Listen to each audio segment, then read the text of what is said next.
Howdy, folks. Today we're going to take a look at Rook Exodus.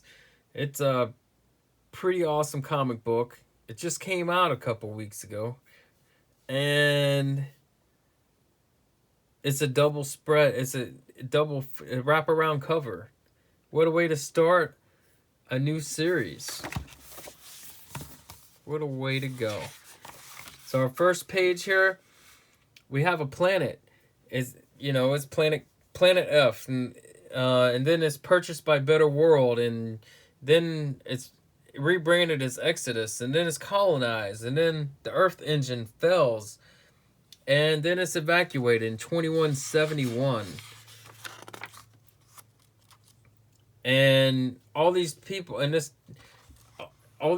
are trying to get off this planet, or what's left. It's explaining that all the other people, the richer people of this planet, they got first dibs on the ships and left all the poorer people there, and the poor people had to struggle and build their own spaceships, and they're all amateurs. They don't know how to build spaceships. They're not spaceship builders, and it said 1 out of 10 of the spaceships probably crash, and and here we go. One's crashing. It's really cool art. I'm going to point this out. It says boom, but inside the boom is the explosion, and that's really neat. I thought that was really neat how they did that. There's just good panel work of showing the scenery. You have our hero looking through excuse me. He's looking through his binoculars. I think this is pretty neat panel here, because the binoculars are kind of blue tint, and then you have this blue screen for what the binoculars see, and he's seeing the spaceship, and he's like, "Hey, I need to." He's trying to call his buddy Swine, and he needs to go down there and get parts. He's like, "I need those parts, man." Here you get a really cool little page. It's like it's your hero, and it's it's Rook with his birds. So then he's tearing ass through the valley in his little car thing. He probably built that thing out of parts and crap that he found. He gets to the crash site. He finds a survivor. He's looking for parts. The survivor tells him, "Hey, he has a med pack, and he's going to give the guy the med pack." The survivor says, "Hey, no, I'm too far gone. Take this package instead. Don't let it burn up. Don't let it burn up." He's like, "All right, fine, man. I'll take your package." And then out of nowhere, this dang bear shows up in between all this, because I guess the bear saw that the ship was crashing, and he wants whatever's in he's hungry. He wants to eat too. So then they're getting he barely gets out, or our hero barely gets out of the way. He's firing his gun at this giant bear, and I don't think that's really going to do much good. He narrowly escapes the claw of it. He's dodging and dunking out of the way. He's like, "Hey," he's going on the offensive now. He gets his knife, and he's climbing on the bear's head. He's like, "Not today, bud." He's stabbing it and doing all kinds of stuff. He's resetting. It's like he's resetting his command over the animals, and he's like, "Hey, help me! I got this bird," and all these birds are circling around him. The bear's had enough. He's like, "I'm not gonna deal with this today. There's easier places and stuff to get food." So he hightails it out of there. Thanks to the birds, he finds the guy dead. He tells the birds, "Hey, not this one. Don't eat this one." He's hightailing it out. He finds this lake. He said, "Hey, the lake, it was full of water 3 days ago." He finds a fish. He grabs it. He's heading back to the town. Boom, he's in this mega city. He said there's like 10, I think it was like 800,000 people used to live in this little city that the big city that he was going through, and it's really neat, good artwork, man. He's taking his helmet off. He's back in the little thing. He's cooking the fish. He's thinking about, man. He's like, man, I got to get off this damn planet. It's over. Everything's trying to kill me. So he's going to look for some stuff. I guess he's every time he goes into a room, he's putting an X to make to note. There's so many different rooms and stuff in the town. So he's like, hey, I've been in this one before. I don't need to go back. He's just psst, psst, psst, psst. He's going to different rooms, and then he's a long way home, and I guess he's in the movie theater watching a movie now. Because everything's abandoned. I guess he finds himself in a movie theater just for shits and giggles, and he's to watch a movie, I guess.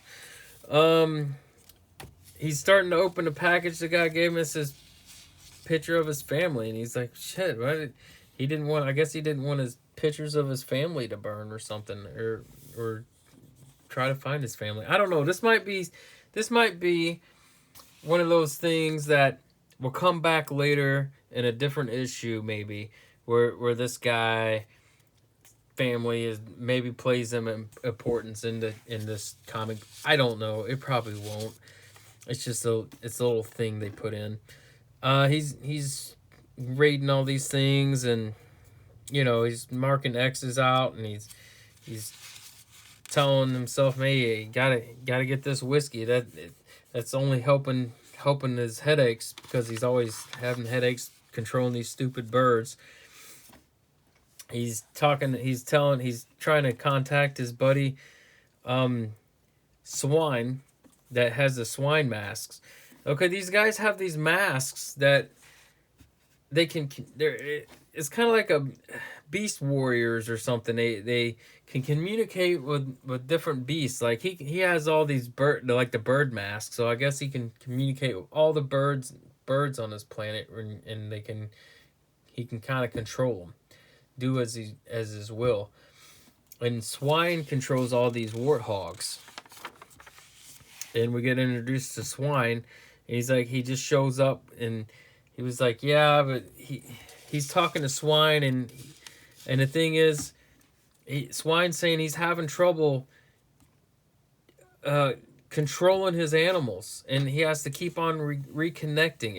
Every time you see this in the comic, they're like reconnecting with the animal brain so he can control them, and he's having trouble controlling something. The planet's going bad. It's ending. So it's even the systems are going down. So he's saying, hey man, we need to get out of here. We need to, as soon as possible. And then Swine's like, I kind of want to stay. I don't want to go. He said, and Rook's like, hey, as soon as the system goes down, you won't be able to control these animals anymore. They're going to turn on you, and they're going to eat you up. So you might as well go. And I think he reluctantly says, yeah, he will, but he has some things to do, and some more parts to get. Then they kind of get in the stash of the liquor. They start drinking a little bit, and I think they split up and go their separate ways, because he's going to a different part of the world to try to get some more parts for the ship. Rook goes back, and he's working on his ship. He falls down. He's like, gosh, I knew I shouldn't have tried to work on this ship after drinking all that booze. So we get a flashback. What happened? How did he get on this planet? Rook was a farmer. This guy, he was a farmer, and all these blasted birds are all messing around. So he makes this scarecrow, and this is him as a young boy. And all the ships are leaving Earth, and this is back on Earth, and it's a little expose where the ships are all leaving Earth, and You know, it's overcrowding, and they're going to all these different planets, and that are kind of like Exodus. And but somehow, why they don't leave, I don't know. Maybe it's money wise or something. I don't know, but it seems like they would be doing pretty good if they were farmers. That's what the part I don't understand. If they're farming and producing food for an overpopulated planet, you feel like that would be the most important job, is being a farmer, to provide food for the population. The food source would be one of the most important things. So, anyways, they're talking, and then he's an older man, and this, fast forward some more years, he comes home to. It's 15 years later. He's coming home. The whole field, the whole thing's on fire. The whole farm's on fire. Here we go. We have an insurance agent, and say, hey, don't worry about it. The insurance will cover the farmland. You know what? You should just take the money from the insurance and get on one of those ships and just take off, man. And you know, he's bored, and so he does. He gets on one of those ships, and you know, the humans are like, hey, don't forget us, you know, back here on Earth, you know, while you're luxury and living in an awesome planet. But what I don't get, he's a farmer, so that would have, people need that land. Just because your farm burns down and you have insurance money, the world's overpopulated, wouldn't you just stay and continue farming? You cut, sure, he's just cutting his losses, but that would be probably one of the most important jobs, would to be feeding the populace. And that guy just like, hey, I'm just gonna bail and cut because I'm not a farmer anymore. The insurance money, I'm good. I don't want to do this crap. I feel like you'd be making bank doing that as a farmer. Food would be so expensive. So he's driving into space to this thing, and then he's talking about how the Rook and the helmets control, and then everybody has like something animal they can control or some special job. And since he was a farmer on Earth, he was assigned to the crows because we're birds. And I think he was assigned to be a farmer too on that new planet.